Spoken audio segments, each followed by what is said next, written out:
The LEGO Ninjago Movie video game is a 3D action platformer collectathon based on the well-underrated LEGO Ninjago Movie.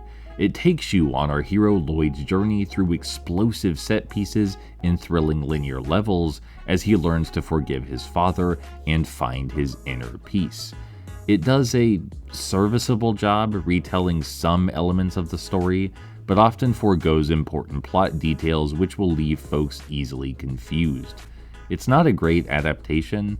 It is, however, a perfectly fine game in its own right, doing its part to stand out from other games in the storied LEGO series.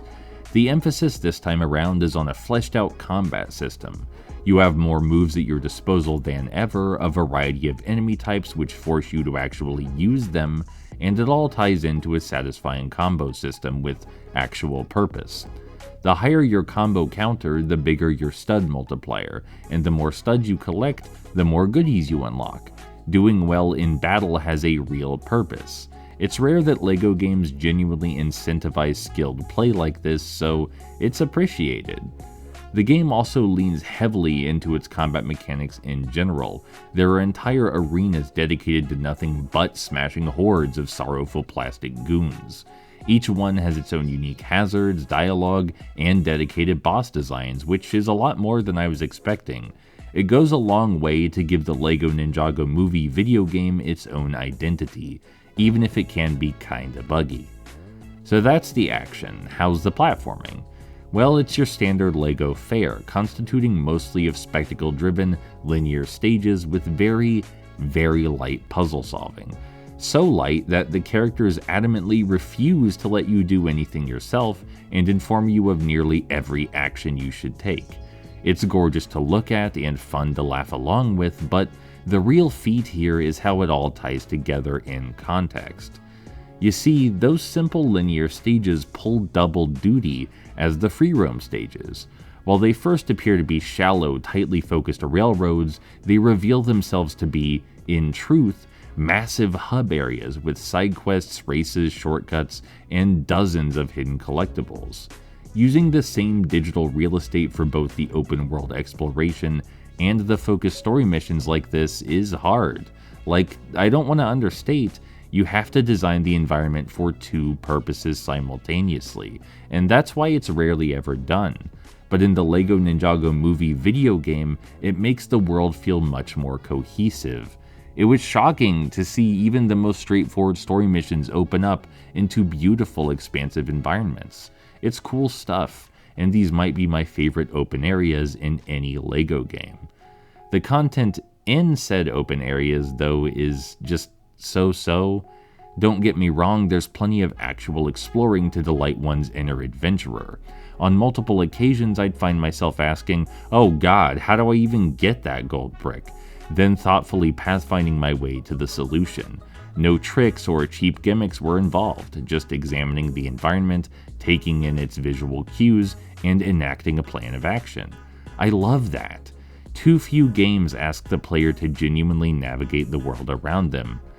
That's not to say it's perfect.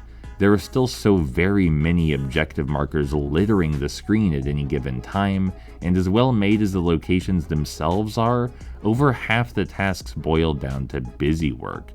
LEGO games thrive on their wealth of characters and character abilities, but all too often you'll find them feeling interchangeable.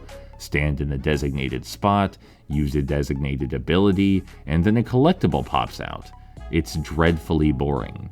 You can't even use real logic most of the time. For example, there's a character who could freeze waterfalls, yeah? But in this one instance, he just can't. Just cuz. Instead, you have to melt this nearby object, pull a lever, and then platforms appear to allow you to climb the waterfall instead.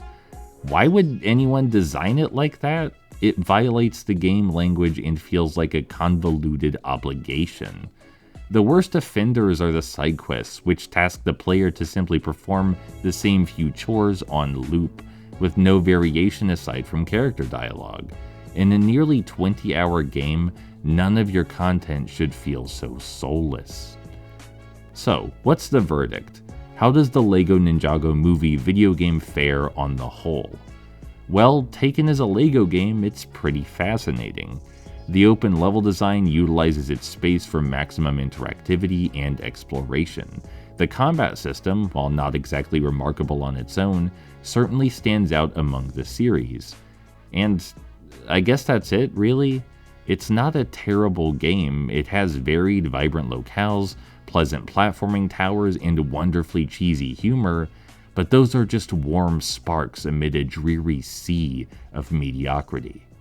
Also, the reward for 100% completion is just a golden ninja instead of a bonus level or anything notable.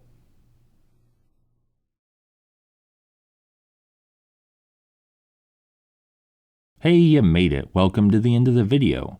You know, I do love me some LEGO games, and that love hasn't really faltered over time, except perhaps when the Skywalker saga came out, but let's not talk about that.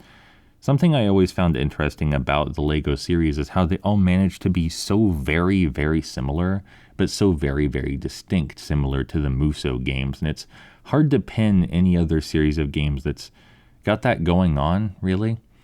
But with that out of the way, I'd like to thank my lovely patrons. And just as a reminder, if you subscribe to my Patreon or join my YouTube membership, you will get early access to my videos. And in addition, I'll take media requests that you suggest. I'll make videos based on the media you want me to.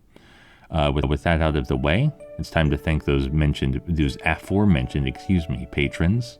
Here we go.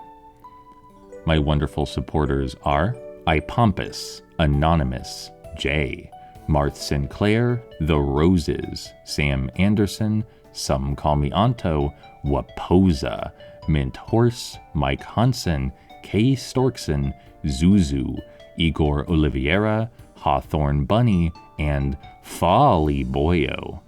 As always, thank you so much for your time and thoughts, and I'll talk to you in the next video.